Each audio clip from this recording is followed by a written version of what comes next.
Okay. Good morning students. നമ്മളെന്തൊരു ചെറിയൊരു ഭാഗത്തിൻ്റെ ഒരു വീഡിയോ ആണ് സെൻഡ് ചെയ്യുന്നത്. ഫങ്ഷൻസ് ഓഫ് മാനേജ്മെൻറ്റ് എന്നൊരു ചെറിയൊരു ഭാഗമാണെന്ന് പറയുന്നത്. എന്താണ് മാനേജ്മെൻറ്റ് എന്ന് നമുക്കറിയാം. മാനേജ്മെൻറ്റ് എന്ന് പറഞ്ഞാൽ എന്താണ്? Management means the art of getting things done through others. മറ്റുള്ളവരിൽ കൂടെ പ്രവർത്തനങ്ങൾ കൈകാര്യം ചെയ്യുന്ന ഒരു കലയെയാണ് നമ്മൾ മാനേജ്മെൻറ്റ് എന്ന് പറയുന്നത്. Management means the art of getting things done through others. മറ്റുള്ളവരിലൂടെ ജോലി നിർവഹണം നടപ്പിലാക്കുന്ന ഒരു കലയെയാണ് മാനേജ്മെൻറ്റ് എന്ന് പറയുന്നത്. മാനേജ്മെൻറ്റ് എന്ന് പറഞ്ഞാൽ എന്തൊക്കെയാണ്? It is also A science, it is also an art and it is also A profession. Management ഒരു ആർട്ടുമാണ്, സയൻസുമാണ്, അതോടൊപ്പം തന്നെ ഒരു പ്രൊഫഷനുമാണ്.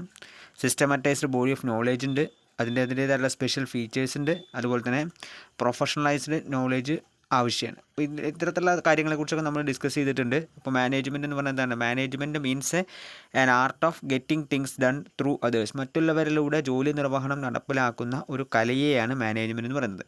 മാനേജ്മെൻറ്റിന് പ്രധാനമായിട്ടും 3 ലെവൽസ് ഉള്ളത്. ഒന്ന് ടോപ്പ് ലെവൽ, പിന്നെ ഒന്ന് മിഡിൽ ലെവൽ, പിന്നെ ഒന്ന് ലോവർ ലെവൽ. ടോപ്പ് ലെവൽ എന്ന് പറഞ്ഞാൽ ഏറ്റവും മുകളിലുള്ള അതോറിറ്റിയാണ് ടോപ്പ് ലെവൽ എന്ന് പറയുന്നത്. അതായത് ടോപ്പ് ലെവൽ അതോറിറ്റിയാണ് പോളിസി ഫോർമുലേറ്റ് ചെയ്യുന്ന അതോറിറ്റി എന്ന് പറയുന്നത്. ഒരു ഓർഗനൈസേഷൻ്റെ പോളിസി ഫോർമുലേറ്റ് ചെയ്യുന്നത് അതിൻ്റെ ടോപ്പ് ലെവൽ മാനേജ്മെൻ്റ് ആണ്. ഈ ടോപ്പ് ലെവൽ മാനേജ്മെൻറ്റിൽ ആരൊക്കെ വരുന്നുണ്ട്? ബോർഡ് ഓഫ് ഡയറക്ടേഴ്സ്, അതുപോലെ തന്നെ കമ്പനിയുടെ ബോർഡ് ഓഫ് ഡയറക്ടേഴ്സ്, അതുപോലെ തന്നെ പിന്നെ ആരൊക്കെ വരുന്നുണ്ട്? ചീഫ് എക്സിക്യൂട്ടീവ് ഓഫീസർ എന്നിങ്ങനെയുള്ള വ്യക്തികളാണ് ടോപ്പ് ലെവൽ മാനേജ്മെൻറ്റിൽ വരിക. മിഡിൽ ലെവൽ മാനേജ്മെൻറ്റിലോ? മിഡിൽ ലെവൽ മാനേജ്മെൻറ്റിൽ പ്രധാനമായും വരുന്നത് ഡിപ്പാർട്ട്മെൻറ്റൽ ഹെഡുകൾ, ബ്രാഞ്ച് മാനേജേഴ്സൊക്കെയാണ്. ഇനി ലോവർ ലെവൽ മാനേജ്മെൻറ്റ് എന്ന് പറഞ്ഞാൽ എന്താണ്? ലോവർ ലെവൽ മാനേജ്മെൻറ്റ് എന്ന് പറഞ്ഞാൽ ലോവർ ലെവൽ എംപ്ലോയീസൊക്കെയാണ് വരുന്നത്. അതിൽ സൂപ്പർവൈസേഴ്സ്, സൂപ്പർ ഇൻറ്റൻഡൻസ്, അതുപോലെ തന്നെ സെക്ഷൻ ഓഫീസേഴ്സൊക്കെയാണ് ഒരു കമ്പനിയുടെ ലോവർ ലെവൽ മാനേജ്മെൻറ്റിൽ വരിക. അപ്പോൾ നമ്മൾ ഇത്രയും കാര്യങ്ങൾ നമ്മൾ ലാസ്റ്റ് പറഞ്ഞിട്ടുണ്ടായിരുന്നു. അപ്പോൾ ലെവൽസ് ഓഫ് മാനേജ്മെൻറ്റ് എന്ന് പറഞ്ഞാൽ it is a hierarchy of management position from top to bottom. മുകളിൽ നിന്നും താഴത്തേക്കുള്ള മാനേജ്മെൻറ്റ് പൊസിഷൻ്റെ ഹയറാർക്കിയാണ് നമ്മൾ ലെവൽസ് ഓഫ് മാനേജ്മെൻറ്റ് എന്നതുകൊണ്ട് സൂചിപ്പിക്കുന്നത്. ആ ലെവൽസിനെ നമ്മൾ ടോപ്പ്, മിഡിൽ ആൻഡ് ലോവർ എന്ന് 3 തിരിക്കുന്നുണ്ട്. ടോപ്പ് എന്ന് പറഞ്ഞാൽ ബോർഡ് ഓഫ് ഡയറക്ടേഴ്സും ചീഫ് എക്സിക്യൂട്ടീവ്സും അടങ്ങുന്നതാണ് top management. Middle level management എന്ന് പറഞ്ഞാൽ ഡിപ്പാർട്ട്മെൻറ്റൽ ഹെഡുകളും ബ്രാഞ്ച് മാനേജേഴ്സും ഉൾക്കൊള്ളുന്നതാണ് മിഡിൽ ലെവൽ മാനേജ്മെൻറ്റ് എന്ന് പറയുന്നത്. ലോവർ ലെവൽ മാനേജ്മെൻറ്റ് എന്ന് പറഞ്ഞാൽ സൂപ്പർവൈസേഴ്സ്, സൂപ്പറിൻറ്റൻഡൻസ്, സെക്ഷൻ ഓഫീസേഴ്സ് എന്നിവരടങ്ങുന്നതാണ് lower level management. Top management എന്ന് പറഞ്ഞാൽ it is the head of the ഓർഗനൈസേഷനാണ്. അതിൽ ബോർഡ് ഓഫ് ഡയറക്ടേഴ്സും chief executives, chairman, president, managing director എന്നിവർ വരും. അവരാണ് ഓർഗനൈസേഷന് വേണ്ട സ്ട്രാറ്റജിക് പ്ലാനുകളും പോളിസികളും ഫോർമുലേറ്റ് ചെയ്യുകയും നടപ്പിലാക്കുകയും ചെയ്യുന്നത്. ഓർഗനൈസേഷൻ്റെ പൊതുവായ ലക്ഷ്യങ്ങൾ അല്ലെങ്കിൽ ഒബ്ജക്റ്റീവ്സ് ലേസ് ഡൗൺ ചെയ്യുന്നത് അവരാണ്. അതുപോലെ തന്നെ organises the business into various departments and appoints departmental head. ബിസിനസ്സിനെ വേരിയസ് ഡിപ്പാർട്ട്മെൻറ്റുകളാക്കി ഓർഗനൈസ് ചെയ്യുന്നതും ഡിപ്പാർട്ട്മെൻറ്റൽ ഹെഡുകളെ അപ്പോയിൻറ്റ് ചെയ്യുന്നതും അവരാണ്. അതുപോലെ തന്നെ മിഡിൽ ലെവൽ മാനേജ്മെൻറ്റ് എന്ന് പറഞ്ഞാൽ അവരാണ് policy decision, top level management നടപ്പിലാക്കുന്ന പോളിസികൾ സ്വീകരിക്കുകയും അതിന് മുകളിൽ ഡിസിഷൻ എടുക്കുകയും ചെയ്യുന്നത് മിഡിൽ ലെവൽ മാനേജ്മെൻ്റ് ആണ്. മിഡിൽ ലെവൽ മാനേജ്മെൻറ്റിൽ പ്രധാനമായിട്ടും വരുന്നത് purchase manager, marketing manager, finance manager, personal manager എന്നിവരാണ്. ഓർഡറുകൾ ട്രാൻസ്മിറ്റ് ചെയ്യുന്നു, ലോവർ ലെവൽ മാനേജേഴ്സിന് ഇൻഫർമേഷൻ കൈമാറ്റം ചെയ്യുന്നു. ടോപ്പ് ലെവൽ മാനേജ്മെൻറ്റും ലോവർ ലെവൽ മാനേജ്മെൻറ്റും തമ്മിലൊരു ലിങ്കായി പ്രവർത്തിക്കുന്നുണ്ട്. ഡിപ്പാർട്ട്മെൻറ്റൽ ഡിസിഷൻസ് എടുക്കുന്നുണ്ട്. Guide and inspire the lower level managers to attain the overall objectives of the organisation. ഓർഗനൈസേഷൻ്റെ പൊതുവായ ലക്ഷ്യങ്ങൾ നേടിയെടുക്കാൻ വേണ്ടി ടോപ്പ് ലെവൽ മാനേജ്മെൻറ്റിന് ലോവർ ലെവൽ മാനേജ്മെൻറ്റിന് വേണ്ട ഇൻസ്പിറേഷനും ഗൈഡ് ലൈൻസും പ്രൊവൈഡ് ചെയ്യുന്നവരും മിഡിൽ ലെവൽ മാനേജേഴ്സാണ്. ലാസ്റ്റ് നമ്മൾ ലോവർ ലെവൽ മാനേജ്മെൻറ്റ് എന്താണെന്ന് പറഞ്ഞു. ലോവർ ലെവൽ എന്ന് പറഞ്ഞാൽ സൂപ്പർവൈസറി മാനേജ്മെൻറ്റ് അല്ലെങ്കിൽ ഓപ്പറേറ്റീവ് മാനേജ്മെൻറ്റ് ആണ്. അതിൽ പ്രധാനമായിട്ടും ഫോർമാൻ, supervisors, accounts officers, sales officers എന്നിവരൊക്കെയാണ് വരിക. അതിൻ്റെ പ്രധാനപ്പെട്ട ഫംഗ്ഷൻസ് എന്തൊക്കെയാണ്? Planning of day to day work, ദൈനംദിനമായ കാര്യങ്ങൾ വർക്ക് പ്ലാൻ ചെയ്യുക. Assignment of work and issuing orders and instructions, വർക്കുകൾ അസൈൻ ചെയ്യുക, ഓർഡറുകളും ഇൻസ്ട്രക്ഷൻസും ഇഷ്യൂ ചെയ്യുക. മെറ്റീരിയൽസ്, മെഷീനറി, ടൂൾസ് എന്നിവ അറേഞ്ച് ചെയ്യുക. വർക്കേഴ്സിനെ സൂപ്പർവൈസ് ചെയ്യുക. Assisting them by explaining work procedures, work procedures explain ചെയ്യുന്നതിൽ അവരെ അസിസ്റ്റ് ചെയ്യുക. Maintaining close contact with workers to ensure discipline and result, ഓർഗനൈസേഷനിലെ അച്ചടക്കവും റിസൾട്ടും നേടിയെടുക്കാൻ വേണ്ടിയിട്ട് വർക്കേഴ്സുമായിട്ട് ക്ലോസ് കോൺടാക്റ്റ് മെയിൻറ്റെയിൻ ചെയ്യുക. ഓപ്പറേറ്റിംഗ് പെർഫോമൻസ് ഇവാലുവേറ്റ് ചെയ്യുക. കറക്റ്റീവ് ഡിസിഷൻസ് എടുക്കുക. Sending reports to higher authorities, higher അതോറിറ്റികൾക്ക് റിപ്പോർട്ട് സെൻഡ് ചെയ്യുക. Communicating the grievances and suggestions to higher authorities, ഗ്രീവൻസസും സജഷൻസും ഹയർ അതോറിറ്റികൾക്ക് കമ്മ്യൂണിക്കേറ്റ് ചെയ്യുകയും ചെയ്യുക. അപ്പോൾ ഇത്രയാണ് top, middle and lower level management. ഇനി നമുക്ക് മറ്റൊരു പ്രധാനപ്പെട്ട ഭാഗമാണ് ഫംഗ്ഷൻസ് ഓഫ് മാനേജ്മെൻറ്റ് എന്ന് പറയുന്നത്, അല്ലെങ്കിൽ മാനേജ്മെൻറ്റിൻ്റെ ധർമ്മങ്ങൾ എന്ന് പറയുന്നത്. മാനേജ്മെൻറ്റിൻ്റെ ധർമ്മങ്ങളെ പ്രധാനമായിട്ടും 6 തിരിക്കുന്നുണ്ട്. ഒന്ന് പ്ലാനിങ്, പിന്നൊന്ന് ഓർഗനൈസിങ്, പിന്നൊന്ന് സ്റ്റാഫിംഗ്, പിന്നൊന്ന് ഡയറക്റ്റിംഗ്, പിന്നൊന്ന് കൺട്രോളിംഗ്, പിന്നെ ലാസ്റ്റ് കോർഡിനേഷൻ. ഇത് ഫസ്റ്റ് ചാപ്റ്ററിൻ്റെ ഒരു ഭാഗമാണ്, പ്രധാനപ്പെട്ട ഒരു ഭാഗമാണ്. ആദ്യത്തെ ചാപ്റ്ററിൻ്റെ ഏറ്റവും പ്രധാനപ്പെട്ട ഒരു ഭാഗമാണ് ഫംഗ്ഷൻസ് ഓഫ് മാനേജ്മെൻറ്റ് എന്ന് പറയുന്നത്. അപ്പോൾ ഓരോ ഫംഗ്ഷനായിട്ട് നമുക്ക് നോക്കാം. ഫസ്റ്റ് വൺ പറയുന്നത് പ്ലാനിങ്. എന്താണ് പ്ലാനിങ് എന്ന് പറഞ്ഞാൽ നോക്കാം. Planning means deciding in advance what to do and how to do it. മുൻകൂട്ടി തീരുമാനിക്കലിനെയാണ് നമ്മൾ പ്ലാനിങ് എന്ന ധർമ്മം കൊണ്ട് സൂചിപ്പിക്കുന്നത്. എന്ത് ചെയ്യണം, എങ്ങനെ ചെയ്യണം എന്ന് മുൻകൂട്ടി തീരുമാനിക്കുന്നതിനെ നമ്മൾ പ്ലാനിങ് എന്ന് പറയാം. Planning means deciding in advance, മുൻകൂട്ടി തീരുമാനിക്കുക. What to do and how to do, എന്ത് ചെയ്യണം, എങ്ങനെ ചെയ്യണം എന്ന് മുൻകൂട്ടി തീരുമാനിക്കലിനെയാണ് പ്ലാനിങ് എന്ന് പറയുക. Planning helps in determining the objectives to be achieved. Achieve ചെയ്യേണ്ട ഒബ്ജക്റ്റീവ്സ് ഡിറ്റർമിൻ ചെയ്യാൻ പ്ലാനിങ് ഹെൽപ്പ് ചെയ്യുന്നുണ്ട്. And the course of action to be followed to achieve them. ആ ഒബ്ജക്റ്റീവ്സ് അച്ചീവ് ചെയ്യാൻ ആവശ്യമുള്ള കോഴ്സ് ഓഫ് ആക്ഷൻസിനെ പറ്റിയിട്ടും പ്ലാനിങ്ങിൽ പ്രതിപാദിച്ചിട്ടുണ്ടാവും. അപ്പോൾ planning is a process of thinking before doing. ഒരു കാര്യം ചെയ്യുന്നതിന് മുന്നേയുള്ള തിങ്കിങ് പ്രോസസ്സിനെ നമ്മൾ പ്ലാനിങ് എന്ന് പറയാം. അപ്പോൾ plan is a future course of action. ഭാവിയിലേക്കുള്ള ഒരു ഫ്യൂച്ചർ കോഴ്സ് ഓഫ് ആക്ഷൻ കൂടിയാണ് പ്ലാൻ എന്ന് പറയാം. Therefore it is a process of looking ahead. ഭാവിയെ മുൻനിർത്തിക്കൊണ്ടുള്ള ഒരു പ്രവർത്തനത്തിനും കൂടിയാണ് പ്ലാനിങ് എന്നതുകൊണ്ട് സൂചിപ്പിക്കുന്നത്. Planning means deciding in advance, മുൻകൂട്ടിയുള്ള തീരുമാന പ്രക്രിയയാണ് പ്ലാനിങ് എന്ന് പറയുന്നത്. What to do and how to do it, എന്ത് ചെയ്യണം, എങ്ങനെ ചെയ്യണമെന്ന് മുൻകൂട്ടി തീരുമാനിക്കുന്നതിനെയാണ് നമ്മൾ പ്ലാനിങ് എന്നതുകൊണ്ട് സൂചിപ്പിക്കുന്നത്. Planning helps in determining the objectives to be achieved. Achieve ചെയ്യേണ്ട ഒബ്ജക്റ്റീവ്സ് ഡിറ്റർമിൻ ചെയ്യുകയും and the course of action to be followed to achieve them. അത് അച്ചീവ് ചെയ്യാൻ ആവശ്യമുള്ള കോഴ്സ് ഓഫ് ആക്ഷൻസ് ഡെവലപ്പ് ചെയ്യുകയും ചെയ്യലാണ് പ്ലാനിങ് എന്നതുകൊണ്ട് സൂചിപ്പിക്കുന്നത്. Planning is a process of thinking before doing. Doing ചെയ്യുന്നതിന് മുന്നിലുള്ള പ്രോസസ് ഓഫ് തിങ്കിങ് കൂടിയാണ് പ്ലാനിങ് എന്ന് പറയുന്നത്. So it is a future course of action. So it is a process of looking ahead എന്നും പറയാം. നെക്സ്റ്റ് രണ്ടാമത്തെ ഒരു പ്രധാനപ്പെട്ട ഫംഗ്ഷനാണ് ഓർഗനൈസിങ് എന്ന് പറഞ്ഞാൽ. എന്താണ് ഓർഗനൈസിങ് എന്ന് നോക്കാം. Organising refers to identification of and grouping of activities to be undertaken in the organisation for achieving the specified objectives. ഓർഗനൈസേഷൻ്റെ ലക്ഷ്യങ്ങൾ സാക്ഷാത്കരിക്കുന്നതിന് വേണ്ടിയിട്ടോ അല്ലെങ്കിൽ സ്പെസിഫൈഡ് ഒബ്ജക്റ്റീവ് സാക്ഷാത്കരിക്കുന്നതിന് വേണ്ടിയിട്ടോ ഓർഗനൈസേഷനിലുള്ള പൊതുവായ പ്രവർത്തനങ്ങളെ ഐഡൻറ്റിഫൈ ചെയ്യുകയും അതിനെ ഗ്രൂപ്പിംഗ് ചെയ്യുകയും ചെയ്യുന്ന പ്രവർത്തനത്തിനെ നമ്മൾ ഓർഗനൈസിങ് എന്നതുകൊണ്ട് സൂചിപ്പിക്കുന്നത്. Organising involves creating job positions at various levels of the organisation. ഓർഗനൈസേഷൻ്റെ വേരിയസ് ലെവലുകളിൽ ജോബ് പൊസിഷൻസ് ക്രിയേറ്റ് ചെയ്യുന്നതിന് നമുക്ക് ഓർഗനൈസിങ് എന്നതുകൊണ്ട് സൂചിപ്പിക്കാം. It is a process of establishing relationships among the members of the enterprise. ഓർഗനൈസേഷനിലുള്ള വ്യത്യസ്ത തരത്തിലുള്ള മെമ്പേഴ്സ് തമ്മിൽ റിലേഷൻഷിപ്പുകൾ എസ്റ്റാബ്ലിഷ് ചെയ്യുന്നതിനെ നമ്മൾ ഓർഗനൈസിങ് എന്നതുകൊണ്ട് സൂചിപ്പിക്കുന്നത്. So organising is the process of establishing relationship with the members of the enterprise. എൻ്റർപ്രൈസിലെ മെമ്പേഴ്സ് തമ്മിൽ റിലേഷൻഷിപ്പുകൾ എസ്റ്റാബ്ലിഷ് ചെയ്യുന്നതിന് നമുക്ക് ഓർഗനൈസിങ് എന്ന് പറയാം. The relationship is created in terms of authority and responsibility. അതോറിറ്റിയുടെയും റെസ്പോൺസിബിലിറ്റിയുടെയും ടേംസിലാണ് റിലേഷൻഷിപ്പ് എന്നുള്ളത് ക്രിയേറ്റ് ചെയ്യപ്പെടുന്നത്. So organisation provides a framework within which people associate for the attainment of objectives of the business. ബിസിനസ്സിൻ്റെ ലക്ഷ്യങ്ങൾ നേടിയെടുക്കാൻ വേണ്ടി ആളുകൾ പരസ്പരം അസോസിയേറ്റ് ചെയ്യപ്പെടുന്ന ഒരു ഫ്രെയിംവർക്കിനെയാണ് ഓർഗനൈസേഷൻ എന്ന് പറയുന്നത്. So organising is the process of identification of and grouping of activities. ആക്ടിവിറ്റികളുടെ കണ്ടെത്തലും അതിനെ ഗ്രൂപ്പിംഗ് ചെയ്യലുമാണ് to be undertaken in the organisation for achieving the specified objectives. ഓർഗനൈസേഷൻ്റെ പൊതുവായ ലക്ഷ്യങ്ങൾ നേടിയെടുക്കാൻ വേണ്ടി ഓർഗനൈസേഷനിലെ എല്ലാ ആക്ടിവിറ്റികളെയും ഐഡൻറ്റിഫൈ ചെയ്യുകയും ഗ്രൂപ്പിംഗ് ചെയ്യുന്ന ഒരു പൊതുവായ പ്രോസസ്സാണ് ഓർഗനൈസിംഗ് എന്ന് പറയുന്നത്. അപ്പോൾ ജോബ് പൊസിഷൻസ് ക്രിയേറ്റ് ചെയ്യുകയും എസ്റ്റാബ്ലിഷിംഗ് റിലേഷൻഷിപ്പുകൾ നേടിയെടുക്കുകയും authority and responsibility relationship create ചെയ്യുകയും ചെയ്യുന്ന ഒരു പ്രോസസ്സാണ് ഓർഗനൈസിംഗ് എന്ന് പറയുന്നത്. നെക്സ്റ്റ് മൂന്നാമത്തെ ഒരു ഫംഗ്ഷനാണ് സ്റ്റാഫിംഗ് എന്ന് പറയുന്നത്. എന്താണ് സ്റ്റാഫിംഗ് എന്ന് നോക്കാം. Staffing refers to the action initiated to procure suitable personnel to fill various jobs in the enterprise. ഒരു എൻ്റർപ്രൈസിലെ വ്യത്യസ്ത തരത്തിലുള്ള ജോബുകൾ ഫിൽ ചെയ്യാൻ ആവശ്യമുള്ള സ്യൂട്ടബിൾ പേഴ്സൺസിനെ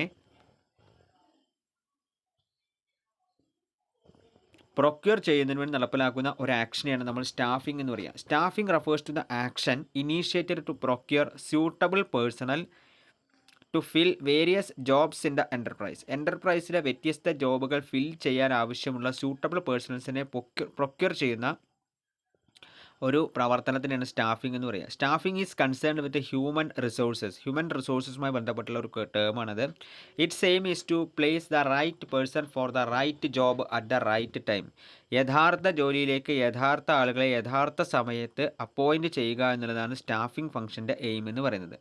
ബ്രോഡായിട്ട് നമ്മൾ സ്പീക്ക് ചെയ്യുകയാണെങ്കിൽ staffing includes recruitment, selection, placement, training, growth and development, promotion, transfer, remuneration etcetera. Broadly speak ചെയ്യുന്ന സമയത്ത് സ്റ്റാഫിങ്ങിൽ എന്തെല്ലാം കാര്യങ്ങൾ വരുന്നുണ്ട്? റിക്രൂട്ട്മെൻറ്റ് വരുന്നുണ്ട്, സെലക്ഷൻ വരുന്നുണ്ട്, പ്ലേസ്മെൻറ്റ് വരുന്നുണ്ട്, ട്രെയിനിങ് വരുന്നുണ്ട്, ഗ്രോത്ത് ആൻഡ് ഡെവലപ്മെൻറ്റ് വരുന്നുണ്ട്, പ്രൊമോഷൻ വരുന്നുണ്ട്, ട്രാൻസ്ഫർ വരുന്നുണ്ട്, റെമ്യൂണറേഷൻ വരുന്നുണ്ട്. നെക്സ്റ്റ് നാലാമത്തെയാണ് ഡയറക്റ്റിംഗ് എന്ന് പറയുന്നത്. എന്താണ് ഡയറക്റ്റിംഗ് എന്ന് നോക്കാം. Directing consist of the processes and techniques utilised in issuing instructions and making certain that operations are carried on as originally planned. Directing involves supervision, communication, leadership and motivation. അപ്പോൾ directing എന്ന് പറഞ്ഞാൽ എന്താണ്? Directing consist of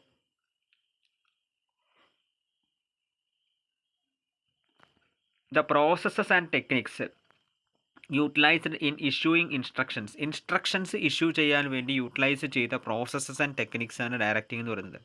and making certain that operations are carried on as originally plan ചെയ്ത പ്രകാരം operations എല്ലാം carry out ചെയ്യുന്നുണ്ടെന്നത് sure ചെയ്യുകയും അതിന് വേണ്ട ഇൻസ്ട്രക്ഷൻസും ഗൈഡ് ലൈൻസുകളും പ്രൊവൈഡ് ചെയ്യുകയും ചെയ്യുന്ന പ്രോസസ്സിനെയാണ് ഡയറക്റ്റിംഗ് എന്നതുകൊണ്ട് സൂചിപ്പിക്കുന്നത്.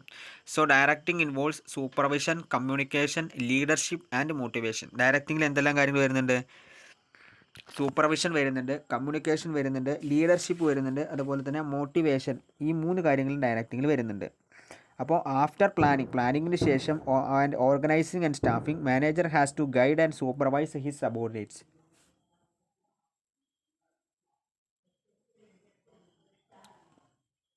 പ്ലാനിങ്ങിനും ഓർഗനൈസിങ്ങിനും സ്റ്റാഫിങ്ങിനും ശേഷം മാനേജർ നിർബന്ധമായിട്ടും അദ്ദേഹത്തിൻ്റെ കീഴിലുള്ള ഓരോ സബോർഡിനേറ്റ്സിനും സൂപ്പർവൈസ് ചെയ്യുകയും ഗൈഡ് ചെയ്യുകയും ചെയ്യണം. So direction is that part of managerial process which actuates the members of the organization to work efficiently and effectively for the attainment of the objectives. ഓർഗനൈസേഷൻ്റെ ലക്ഷ്യങ്ങൾ നേടിയെടുക്കാൻ വേണ്ടി എഫിഷ്യൻ്റായിട്ടും എഫക്റ്റീവായിട്ടും മെമ്പേഴ്സിനെ വർക്ക് ചെയ്യാൻ ആവശ്യമുള്ള അവരെ ആക്ച്വേറ്റ് ചെയ്യുന്നതിനെയാണ് ഡയറക്ഷൻ എന്നതുകൊണ്ട് സൂചിപ്പിക്കുന്നത്. അതിൽ സൂപ്പർവിഷൻ വരുന്നുണ്ട്, മോട്ടിവേഷൻ വരുന്നുണ്ട്, കമ്മ്യൂണിക്കേഷൻ വരുന്നുണ്ട്, ലീഡർഷിപ്പ് വരുന്നുണ്ട്. ഈ 4 പ്രോസസ്സുകളുടെയും കോമ്പിനേഷനാണ് ഡയറക്റ്റിംഗ് എന്ന് പറയുന്നത്. നെക്സ്റ്റ് അടുത്തൊരു ഫംഗ്ഷനാണ് കൺട്രോളിംഗ് എന്ന് പറയുന്നത്. എന്താണ് കൺട്രോളിംഗ് എന്ന് നോക്കാം. Controlling is a process to ensure that the activities of personnel and use of resources are in conformity with the plans. അതായത് പേഴ്സണലിൻ്റെ ആക്ടിവിറ്റികളും റിസോഴ്സസിൻ്റെ ഉപയോഗവും പ്ലാൻ ചെയ്ത പ്രകാരം കൺഫേംഡ് ആണെന്നുള്ളത് ഉറപ്പുവരുത്തുന്ന പ്രവർത്തനത്തിനെയാണ് നമ്മൾ കൺട്രോളിംഗ് എന്നതുകൊണ്ട് സൂചിപ്പിക്കുന്നത്. While the directing function initiates the action,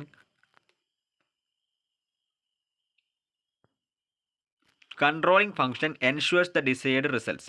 directing function action തുടങ്ങി വയ്ക്കുന്ന സമയത്ത് controlling function desired result ensure ചെയ്യുകയാണ് ചെയ്യുന്നത്. It is a goal oriented function performed by managers at all levels. Managers perform ചെയ്യുന്ന ഒരു ഗോൾ ഓറിയൻറ്റഡ് ഫംഗ്ഷൻ കൂടിയാണ് controlling എന്ന് പറയുന്നത്. അപ്പോൾ കൺട്രോളിംഗ് എന്ന് പറഞ്ഞാൽ എന്താണ്? It is a process to ensure that the activities of personnel and use of resources are in conformity with the plan ചെയ്ത പ്രകാരം റിസോഴ്സസിൻ്റെ ഉപയോഗവും പേഴ്സണലിൻ്റെ ആക്ടിവിറ്റീസും നടപ്പിലാക്കുന്നുണ്ടെന്ന് ഉറപ്പുവരുത്തുന്ന പ്രവർത്തനത്തിനാണ് കൺട്രോളിംഗ് എന്ന് പറയുന്നത്. So while the directing function initiates the action, controlling function ensures the decide results. Directing function action initiate ചെയ്യുമ്പോൾ controlling function decide result initiate ചെയ്യും. It is a goal oriented function performed by managers at all levels. ഇനി last function ആയിട്ട് പറയുന്നത് coordination. ഏറ്റവും അവസാനത്തെ ഫംഗ്ഷനാണ് coordination എന്ന് പറയുന്നത്. എന്താണ് കോർഡിനേഷൻ നോക്കാം. Coordination as a function of management refers to the process of integrating the activities of different units of an organization to achieve the organizational goals. ഓർഗനൈസേഷൻ്റെ ഗോളുകൾ നേടിയെടുക്കാൻ വേണ്ടി ഓർഗനൈസേഷനിലുള്ള